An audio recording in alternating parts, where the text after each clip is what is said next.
How you doing? This is Sean McVeigh with Sean's Outdoor Adventures, and in this video series I'm going to try to go through how to prepare a deer hide for mounting it. And last year I did my first sort of somewhat successful deer mount.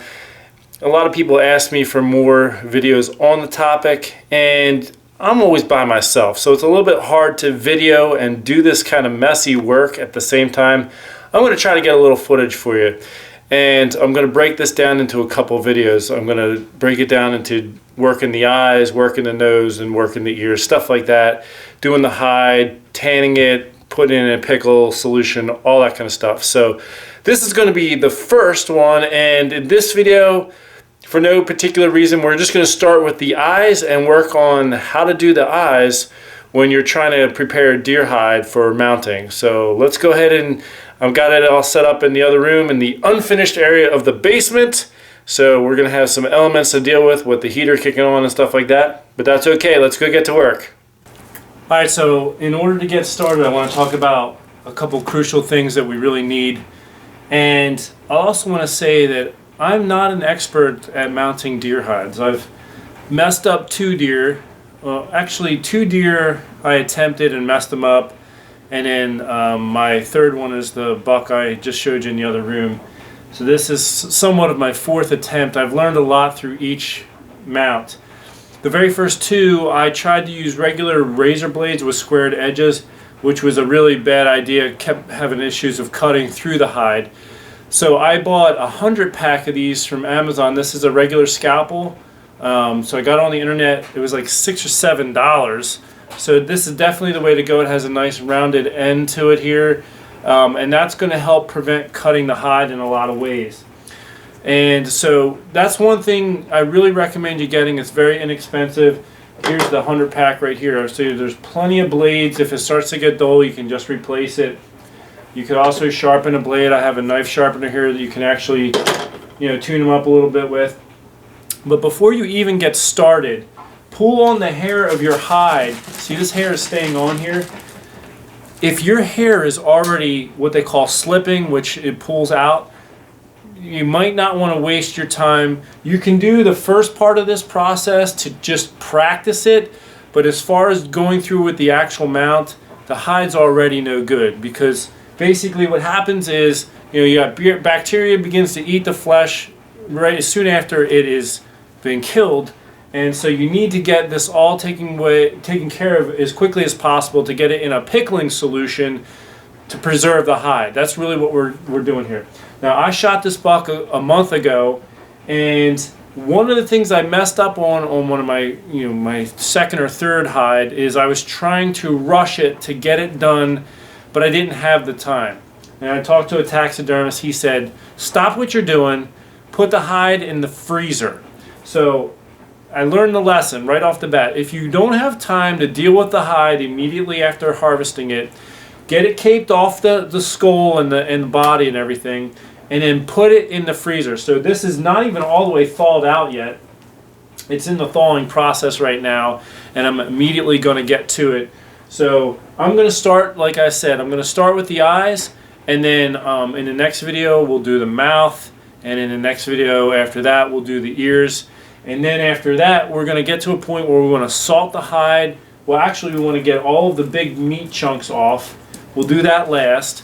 And then we'll salt the hide overnight, and then we'll go through the process. Tomorrow, I'm going to come back, and I'm going to put it in the pickling solution. So let's go ahead and get started with the eyes. I got my scalpel ready, and I've got the deer hide right here. The biggest thing we're trying to do is we got to get as much excess flesh off of here as possible.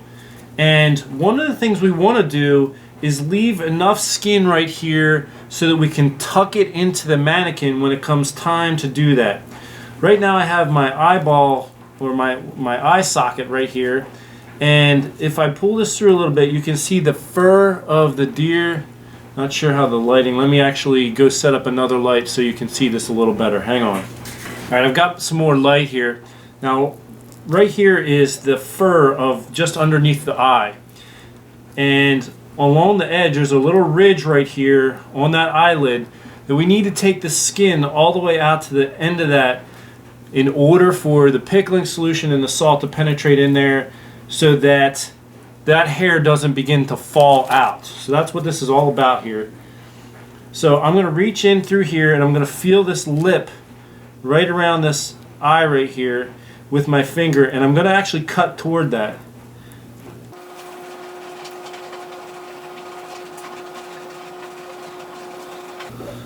And what it actually does is it kind of starts to lay out, which you'll experience this. So I've got my finger right on that eyelid on the other side, and I'm just cutting down.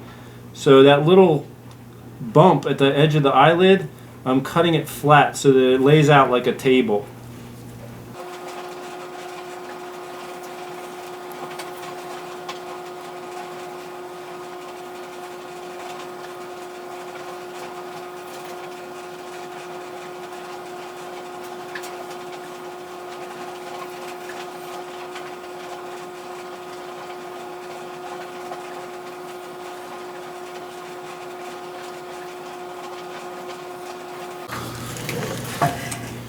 Alright, so that side's pretty good. I want to just spin around and do the same on the other side. It's more or less a membrane here that we're cutting through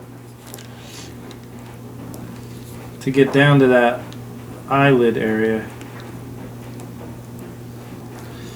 Especially, you know, your first couple times, like me, it's good to block off a good chunk of time in your schedule so you're not rushing through this part. Eyes and the nose, I mean, all that, you just got to give yourself some time.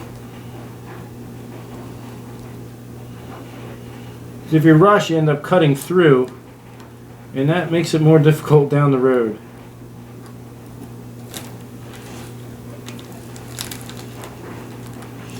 A lot of this is going to get cut off. Right here I have a good inch of flesh, and you only need about, you know, an eighth to a quarter inch of that for tucking in the mannequin. So eventually I'll cut some of that off, but I'm just going to leave it all on for now.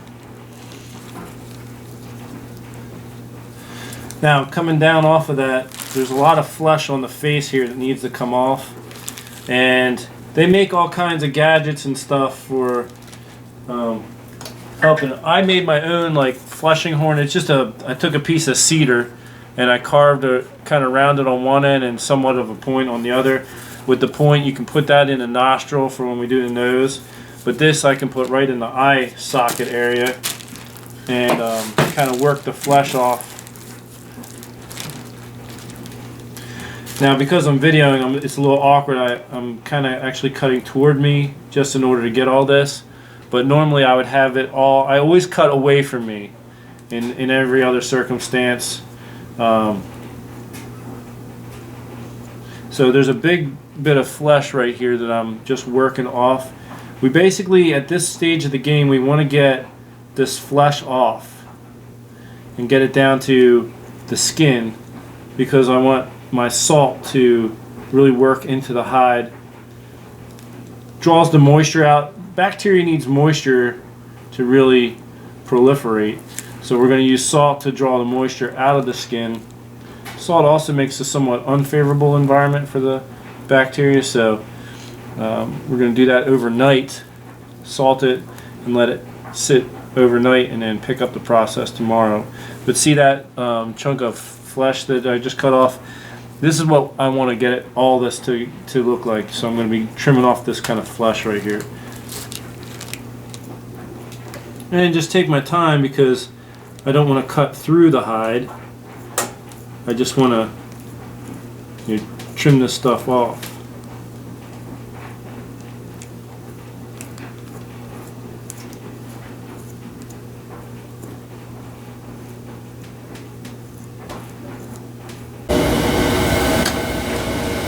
Sorry that my heater just kicked on.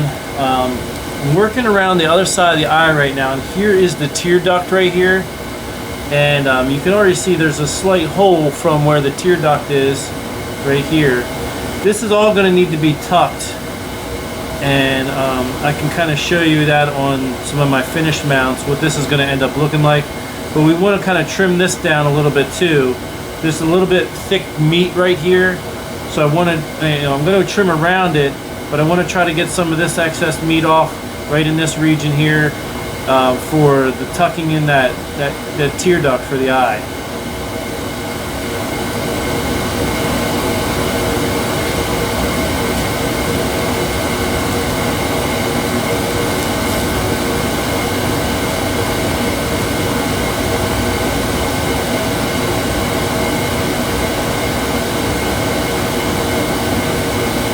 I had a little bit of a hole from when I was getting the skin off of the skull. I'm not worried about it though, because I'll be able to tuck that up into the tear duct.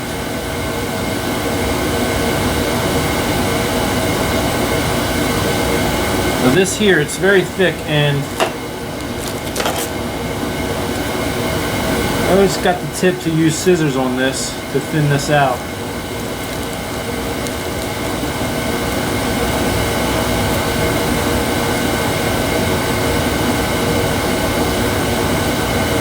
I actually bought this particular pair of scissors specifically for this purpose.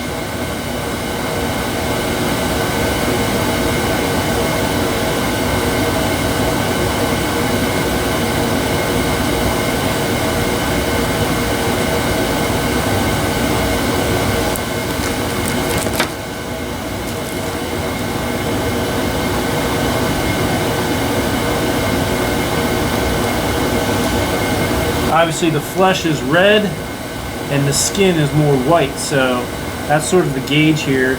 We're trying to get rid of the red and leave the white.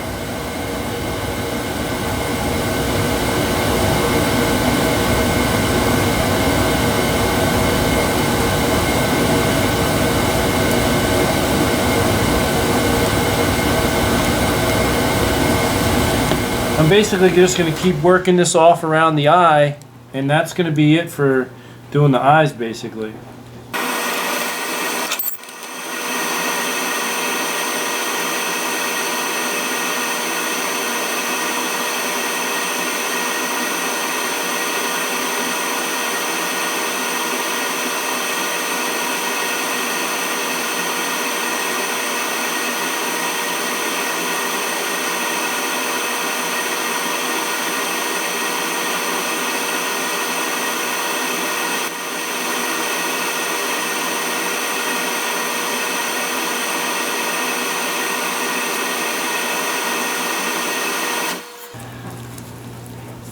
So that's basically what's happening here. I've done the eyes, and I'm just working the flesh down off of the face. So now that I've got the flesh worked off down the face, let's move into the lips, which I'll do in the next video.